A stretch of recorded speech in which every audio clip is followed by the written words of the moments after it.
नारी शक्ती वंदन कायदा अधिनियम कायदा जो संसदेमध्ये नामंजूर करण्यात आलेला आहे त्याबद्दल नारी शक्तींनी आज विरोध दर्शवलेला आहे।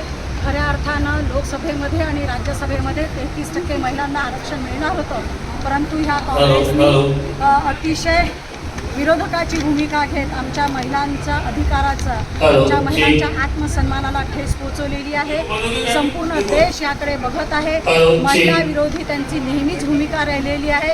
इकडे मोठ्या मोठ्या गोष्टी मारतात, महिला सन्मानाच्या मोठमोठ्या गप्पा करतात, मात्र जेव्हा वेळ आली तेव्हा त्याच्यातून पळपूट वाटा काढतात। माझा या गोष्टीसाठी निषेध आहे। मात्र देशाचे पंतप्रधान माननीय श्रीमान नरेंद्रजी मोदी आणि राज्याचे मुख्यमंत्री देवेंद्रजी फडणवीस यांच्या नेतृत्वात हा लढा आम्ही कायम ठेवणार आहे आणि 2029 मध्ये महिलांना आरक्षण मिळवून दिल्यापर्यंत आम्ही हा लढा ठेवणार आहोत, एवढं मी या ठिकाणी